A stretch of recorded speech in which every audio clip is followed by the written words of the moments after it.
Hello friends, welcome to my SR manga translator channel. তো আবারও চলে আসলাম I can copy talent episode 17। তো চলুন শুরু করা যাক। তো এখানে লিন মিংজির বাবা বলতেছে যে কে ভেবেছিল যে ইটিয়ান দুই বেসের ঝগড়া থামিয়ে দেবে, এমনকি গ্র্যান্ড মাস্টারকেও মেরে ফেলবে। তো সেই ক্ষেত্রে আমাদের লিন হাই বেস এবং লিন ফ্যামিলি পুরোটাই নিরাপদে আছে। লিন মিংজি বলতেছে ফাদার, এখানে আরো একটা সমস্যা আছে। আয়রন ফ্যাং বেস থেকে গ্র্যান্ড মাস্টার লি এখানে এসেছে আর আপনার সাথে কিছু আলোচনা করতে চায়। সে তোমার জন্য অপেক্ষা করতেছিল চায়ের ঘরে। তো এখানে সেই বুড়ো লোকটা দেখানো হয় যে কিনা ইটিয়ানের সাথে কথা বলে আসছিল। লিন মিংজির বাবা বলতেছে কি সে এখানে চলে এসেছে, সে কি আমাদের ভাবার সময়টাও দেবে না? তাহলে যদি এই সমস্যাটি হয় তাহলে চলো গ্র্যান্ড মাস্টারের সাথে দেখা করা যাক।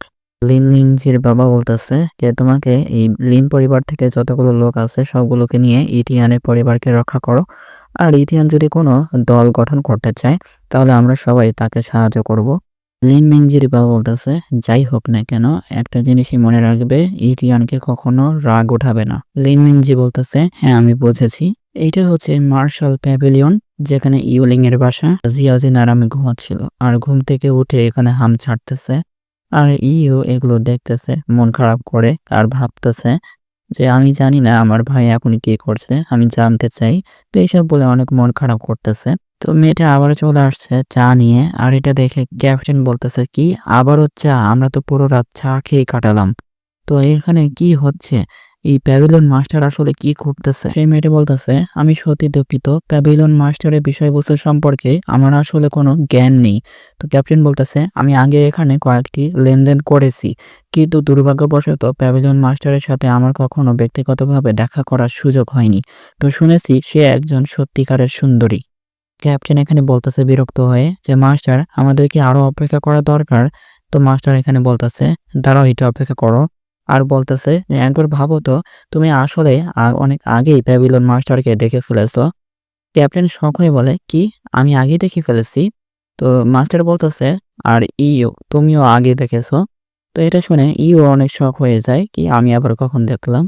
তারপর পিছন থেকে আওয়াজ আসে আর সেই মেয়েটা বলতেছে যে এখানে আমাদের প্যাভিলিয়ন মাস্টার চলে এসেছে।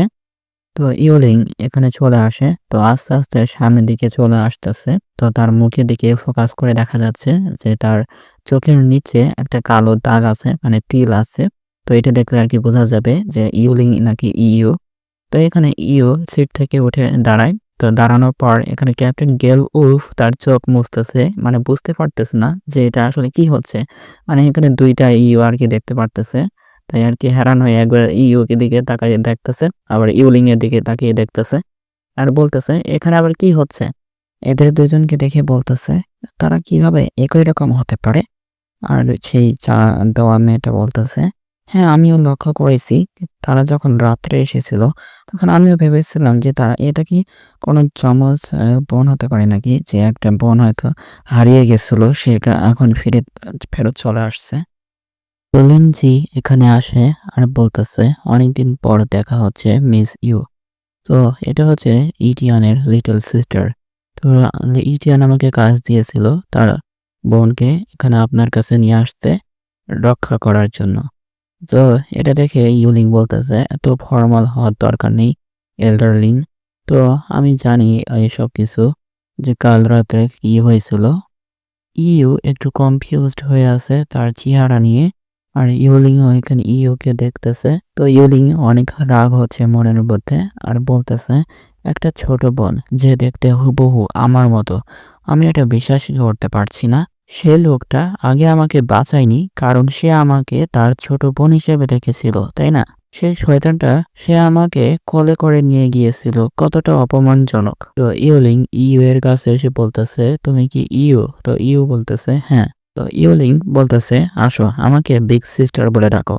তো একটু শক হয়ে যায় এটা শুনে। তারপর দৃশ্যটা চেঞ্জ হয়ে যায় একটা মার্কেট প্লেসে। তো সেই মার্কেটের নাম হচ্ছে মার্শাল আর্টিস্ট মার্কেট। তো সেই মার্কেটে অনেক মানুষ অনেক প্রকার জিনিসপত্র বিক্রি করতেছে। তো কেউ ওষুধ তো কেউ পোর্শন এইসব আর কি বিক্রি করতেছে। তো এখানে ইটিয়ান একটা বড় দোকানের সামনে চলে আসে আর সেই দোকানটা এখানে লেখা আছে মার্শাল প্যাভিলিয়ন। তো ইটিয়ান সেখানে চলে আসে যেখানে তার বোন ছিল। ইটিয়ান সামনে দেখে একটু শখ হয়ে বলে তুমি এখানে কেন? তো এখানে সামনে ইউলিং দাঁড়িয়েছিল ইটিয়ানের জন্য আর বলতেছে, হ্যাঁ অবশ্যই আমি তোমাকে সম্মান জানানোর জন্য এখানে এসেছি। তুমি তো এখন লিন হাইবেসের বিগ শট হয়ে গেছো। ইউলিং বলতেছে, আমি তো তোমাকে অসম্মান করতে পারি না, তাই না লর্ড ইটিয়ান? তো ইটিয়ান এখানে ইউলিং এর দিকে অবাক হয়ে তাকিয়ে থাকে। তো ইটিয়ানের একটা নতুন জামা কাপড় পরে আসছে। Hello friends, welcome to my SR manga translator channel. তো আবার চলে আসলাম I can copy talent episode 18। তো চলুন শুরু করা যাক। আগের পর্বে আমরা দেখেছিলাম ইটিয়ান এখানে ইউলিংকে স্ক্যান করতেছিল, তো ইউলিং এর পাওয়ার দেখার জন্য। তো ইউলিং এর সিস্টেম এখানে দেখা যাচ্ছে আর বলতেছে কাল্টিভেশন ট্যালেন্ট হচ্ছে অ্যাপেক্স টায়ার, সার talent, mid tier, speed talent, low tier. ইরিয়ান ইউলিং এর দিকে তাকিয়ে বলতেছে, নিঃসন্দেহে মৃত্যুর নদীর সেই গুপ্তধন সাথে এর কিছু একটা সম্পর্ক আছে। কি অসাধারণ একটা মহিলা। ইউলিং একটু বিরক্ত হয়ে যায় ইটিয়ানকে এভাবে তাকিয়ে থাকতে দেখে আর চিৎকার করে বলে, হ্যাঁ তুমি কি জানো না যে এভাবে একটা মেয়ের দিকে তাকিয়ে থাকা কতটা অভদ্র? ইটিয়ান বলতেছে, সরি আমি একটু ভাবনায় ডুবে গেছিলাম। তো ইউলিং এটা শুনে বলতেছে, ভুলে যাও এসব, আমি তোমার সাথে তর্ক করতে চাই না। তো ইউলিং বলতেছে, বাইরে এখনো আলো আছে, চলো আমরা একসাথে হেঁটে বেড়াই। তো ইটিয়ান বলতেছে, ঠিক আছে। তো ইউলিং জিজ্ঞাসা করতেছে, আমি লিন এর কাছ থেকে শুনেছি যে লিন পরিবার আপনাকে নাকি ইনফ্লুয়েন্স এনে দিতে চায়। তো এই বিষয়ে আপনার কি মতামত? তো ইটিয়ান বলতেছে, আমি এই বিষয়ে কোনো ইন্টারেস্টেড না। ইউলিং বলতেছে, কি ইন্টারেস্টেড না? তাহলে তুমি কি প্ল্যানিং করতেছো? তুমি কি করবে? এখনো কি কাল্টিভেশন করে যাবে? তো ইটিয়ান বলতেছে, আমি এই জায়গাটা ছেড়ে যাব, আমি ডিমন সি বিচে চলে যাব। তো এটা শুনে ইউলিং বলতেছে, কি তুমি চলে যাবে? আর ইটিয়ান বলতেছে, কি তোমার কি সমস্যা? তো ইউলিং বলতেছে, না না কোনো সমস্যা নেই। তো ইটিয়ান এখান থেকে চলে যাচ্ছে, মানে হাঁটার জন্য আর কি সামনের দিকে চলে যাচ্ছে। তো ইউলিংও এখানে দাঁড়িয়ে থাকে মন খারাপ করে আর ইটিয়ানকে যেতে দেখতেছে। তো ইটিয়ানকে যেতে দেখে বলে যে, ও তাহলে সে চলে যাবে। তারপর ইটিয়ান পিছনে ফিরে বলে, কি হলো, তুমি না হাঁটতে চেয়েছিলে, তুমি কি হাঁটবে না আর? ইউলিং বলতেছে, হ্যাঁ আসতেছি। তারপর সন্ধ্যা হয়ে যায়, সন্ধ্যা থেকে রাত হয়ে যায় আর ইটিয়ান বাসায় চলে আসে। ইও এখানে জড়িয়ে ধরে ইটিয়ানকে প্রতিদিনের মতোই। তো ইটিয়ান এটা দেখে রাগ হয়ে যায় আর বলতেছে, ইও আমি যখনই আসি তুমি আমাকে এভাবে জড়িয়ে ধরো কেন? ও একটা ভালো মহিলাদের মতো আচরণ করতে পারো না? তো ইও বলতেছে যে এটা কারণ হচ্ছে আমি তোমাকে অনেক বেশি মিস করেছিলাম। তো ইও এটা শরম হয়ে বলতেছে। তারপর ইটিয়ান বলতেছে, এভরিওয়ান সবাইকে থ্যাংক ইউ আমার বোনকে রক্ষা করার জন্য। এলডারজি বলতেছে, কোনো সমস্যা নেই। তারপর ইউলিং পিছনে দাঁড়িয়ে এসব দেখতেছে আর বলতেছে, জিয়াইউ এল্ডার ঝংকে বলো আমার অফিসে আসতে, আমি তার সাথে কিছু কথা বলতে চাই। তো জিয়াইউ বলতেছে, ও এল্ডার ঝং, তো ঠিক আছে বুঝতে পারছি। এল্ডার ঝি এখানে এসে বলতেছে, হঠাৎ করে এখানে ডাক দিলে কেন? তো এল্ডার ঝি এসব কিছু শোনার পর বলতেছে, মিস তুমি কি সত্যি এটা ডিসাইড করে ফেলেছো? এখানে ইউলিং বলতেছে, হ্যাঁ আমি সত্যি এটা করে ফেলেছি, তো বাকিটা আমি তোমার উপর ছেড়ে দিচ্ছি। তো এটা বলার পর পরের দিন, তো পরের দিন এখানে ইথিয়ান আর ইও এখানে বাইরে চলে আসে একটা গাড়ি নিয়ে। তো সেখানে আর কি চলে যাচ্ছে। তো ক্যাপ্টেন বলতেছে, ব্রাদার তুমি যদি এখানে থাকতে আর তোমার পরিবারকে নিয়ে প্রতিষ্ঠা করতে তাহলে অনেক ভালো হতো। তো ইথিয়ান বলতেছে, হ্যাঁ হ্যাঁ এটা কোনো দরকার নেই। এটিএন বলতেছে যে থ্যাংক ইউ আমার এই গাড়িটা দেওয়ার জন্য, এটার মাধ্যমে আমার অনেক কাজ সহজ হয়ে যাবে। তো ইও এখানে সেই বিড়ালের সাথে খেলতেছিল। তো এখানে এল্ডার বলতেছে যে এটা কোনো ব্যাপারই না, ইয়ং হিরোকে সাহায্য করা এটা আমার জন্য কর্তব্য। আর আমি যদি আরো বেশি ছোট হতাম তাহলে আমি তোমার সাথে সেখানে যেতে পারতাম অ্যাডভেঞ্চার করতে। ক্যাপ্টেন বলতেছে, যাই হোক এখানে প্যাভিলিয়ন মাস্টার তোমাকে দেখতে আসেনি কেন, তোমরা দুইজন ভালো বন্ধু। তো এটিয়ান সেই গেটের দিকে তাকিয়ে থাকে আরো অপেক্ষা করতে থাকে যে কখন আসবে। তো গেটের দিকে তাকিয়ে দেখে এখানে আর কেউ আসতেছে না। তো ইটিয়ান বলতেছে, কিছু মনে করো না, তো আমি তার জন্য অপেক্ষা করব না। তো এটা বলে এখান থেকে চলে যাচ্ছে ইওর সাথে। আর ক্যাপ্টেন বলতেছে, ইও তুমি কাল্টিভেশনে অনেক কঠোর পরিশ্রম করবে, এত বেশি অলস হয়েও না, ঠিক আছে? তো ইও বলতেছে, ঠিক আছে মাস্টার। তো ইটিয়ান বলতেছে, গুড বাই সবাই। ইউলিং শর্ট ড্রেস পরে এখানে চলে আসে আর বলতেছে, হেই দাঁড়াও। তো ইটিয়ান তাকিয়ে থাকে সেই দিকে আর জিয়াইও এখানে দৌড়ে আসতেছে আর বলতেছে, দাঁড়াও আমার জন্য। তো বাকি সবাই এখানে তাকিয়ে দেখতেছে আর ইউলিং সোজা গিয়ে দরজা খুলতেছে গাড়ির। তো সামনের দরজাটা খুলে ভিতরে বসছে। তো বসার পর এখানে বলতেছে, কেন তোমরা বাইরে অপেক্ষা করতেছো, তাড়াতাড়ি ভিতরে আসো। ইটিয়ান ইউলিংকে বলতেছে, তাহলে তুমি একা চলে আসছো যাওয়ার জন্য? তো ইউলিং বলতেছে, হ্যাঁ অবশ্যই, না হলে আমি তোমার সিটে বসলাম কেন? তো ইটিয়ান বলতেছে ঠিক আছে। তারপর ইইউ এর দিকে তাকিয়ে বলতেছে, দেন জিয়াইউ আর ইইউ তোমরা দুজন পিছনে বসবে। তো ইউ বলতেছে ঠিক আছে।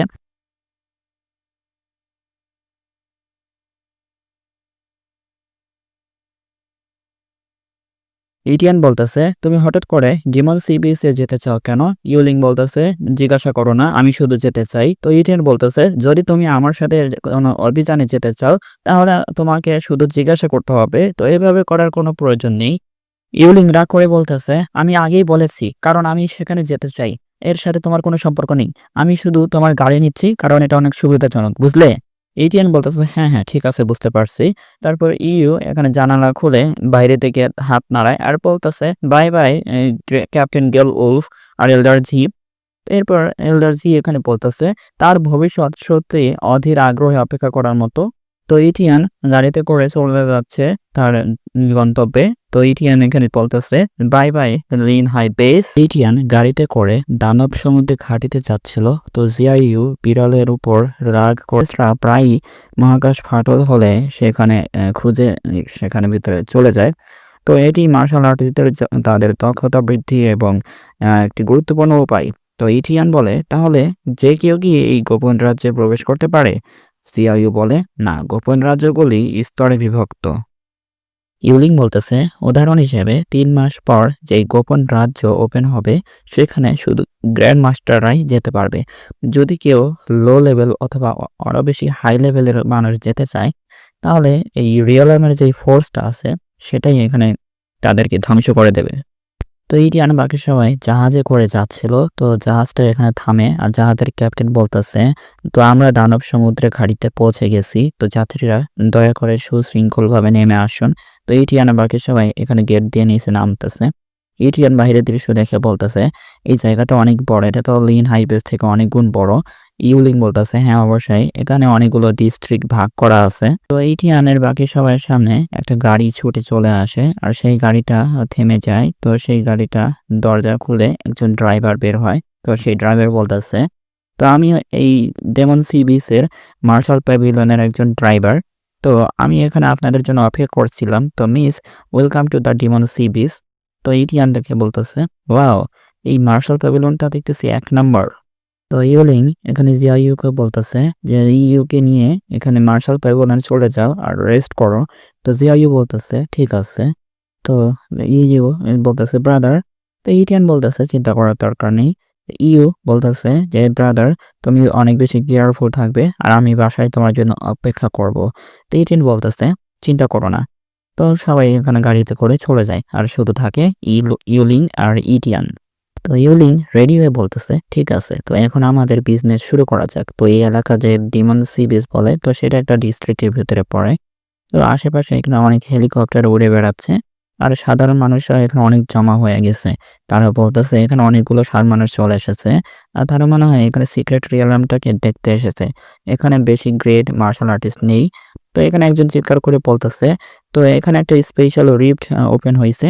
তো আকাশে দেখা যায় এখানে অনেকগুলো হেলিকপ্টার সেই দিকে যাচ্ছে সেই সিক্রেট রিয়ালামের গেট দেখার জন্য। তো এখানে অনেক ছোট একটা বিন্দু দেখা যাচ্ছে। ইটিয়ান বলতেছে যে এটা এত ছোট, মানুষ কি এর ভিতরে ঢুকতে পারবে? তো ইউলিং বলতেছে, এখন যে অবস্থা আছে তা দিয়ে ভিতরে ঢুকতে পারবে না। তো ভিতরে ঢুকতে গেলে একটা ফোর্স দিয়ে সেই গেটটাকে বড় করতে হবে। ইটিয়ান বলতেছে, কি ফোর্স দিয়ে? তো আকাশের তো লোক উড়ে চলে যাচ্ছে। তো এটা দেখে একজন চিৎকার করে বলতেছে, এটা তো ইউনহি, সে কি সেই গেটের জন্য যাচ্ছে?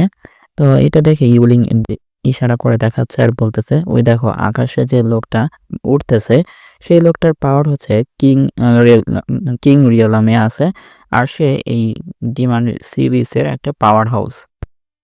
ইটিয়ান মনের মধ্যে বলতেছে, কিং র্যাঙ্ক, তাহলে গ্র্যান্ড মাস্টারের পর কিং র্যাঙ্কের লেভেল থাকে? হ্যাঁ। তারপর সেই লোকটা আকাশে এখন উঠতেছে, তো কিছু একটা জন্য অপেক্ষা করতেছে। তো ইটিয়ান মনের মধ্যে বলতেছে, তো এই ডিমন সি বিচের মধ্যে এরকম একটা শক্তিশালী ব্যক্তি আছে, আমি আসলে দেখতে চাই সেই লোকটা কিভাবে এই সিক্রেট রিয়েলামটাকে খুলতে পারে। তো সেই লোকটা এখানে হাত বের করে পকেট থেকে, হাত বের করে একটা আঙ্গুল উঠায় আর উঠায় তার হাতের আঙ্গুলের মধ্যে পাওয়ার ব্যবহার করে। আর সেই পাওয়ারের কারণে হাতের আঙ্গুলটা অনেক বড় হয়ে যায়। তো একটা লোক এখানে হ্যারান হয়ে বলতেছে, এটা কি ধরনের টেকনিক ইউ? তো এই বড় হাত থেকে সবাই হ্যারান হয়ে আছে। তো সেই লোকটা হাতও অনেক জোর লাগাচ্ছে ফুটা করার জন্য আর কি বড় করার জন্য। তো সেই হাতটা দেখা যাচ্ছে মানে অনেক বড় একটা স্পিরিচুয়াল এনার্জি। তো এই লোকটার চোখটা অনেক জ্বলজ্বল করতেছে আর সেই হাতটা অনেক বড় হয়ে সেই ফুটার ভিতরে ঢুকে গেছে আর ফুটাটা আস্তে আস্তে বড় করে দিচ্ছে। তো এই ঘটনাটা আমার কাছে কেমন যেন চেনা চেনা লাগতেছে। তো ইথিয়ান একটা মনস্টারকে মেরেছিল যার কাছে ব্যারিয়ার পাওয়ার ছিল, কিন্তু তার কোনো পাওয়ারই কাজ করতেছিল না, হামলা কাজ করতেছিল না। তো তার পাছার ভিতরে আঙুল ঢোকাই দিয়েছিল ইথিয়ান, মানে তরল ঢোকাই দিয়েছিল। তো ঠিক সেরকমই অনুভূতি হচ্ছে এরকম আর কি আঙুলটা ঢোকানোর কারণে। তো কিং ইউহি এখানে গেটটা খুলে ফেলে আর গেটটা কমলা রঙের হয়ে যায় আর সেই গেটটার সাইজ অনেক বড় হয়ে যায়। তো একটা মানুষ ঢোকার মতো সাইজ হয়ে গেছে। তো সেই গেটের সামনে কিং ইউহি দাঁড়িয়ে আছে। তো মানুষরা এখানে চিল্লানো শুরু করছে যে কিং ইউহি অসাম। তো সেই গেটটা খুলে ফেলেছে। তো বাকি সবাই এখানে আলোচনা শুরু করে দিয়েছে আর ইথিয়ান আর বাকি সবাই সব শুনতেছে। আর ইথিয়ান মনের মধ্যে বলতেছে এটা কি ধরনের ট্যালেন্ট হতে পারে। তো ইথিয়ানের এটা বলার সাথে সাথে তার সিস্টেম চালু হয়ে যায় আর কিং হি এর ফোকাস করে এখানে তার সিস্টেমটা সবকিছু তথ্য বলে দিচ্ছে। তো সিস্টেম বলতেছে নাম হচ্ছে ইউনহি, cultivation talent, transcendent, special talent, novice tier. তো ইথিয়ান দেখে বলতেছে কি তার কাল্টিভেশন ট্যালেন্ট অনেক বেশি হাই মনে হচ্ছে, তার লেভেল ট্রান্সেন্ডেন্ট টায়ারের। তো ইথিয়ান তার আঙ্গুল নড়াচড়া করে এখানে বলতেছে যে ঠিক আছে আমি এখানে অপেক্ষা করব তার জন্য। তো ইথিয়ান তার পাওয়ারটাকে কপি করে ফেলে। তো শুক্রবারের ভূমিকম্পটা কে কে টের পেয়েছেন অবশ্যই কমেন্টে জানিয়ে দেবেন। আর এই ভিডিও এখানেই শেষ হয়ে যায়। ভিডিও ভালো লাগলে লাইক আর সাবস্ক্রাইব করতে ভুলবেন না, আর কমেন্ট করে জানাবেন এই গল্পের আরও চ্যাপ্টার লাগবে কিনা।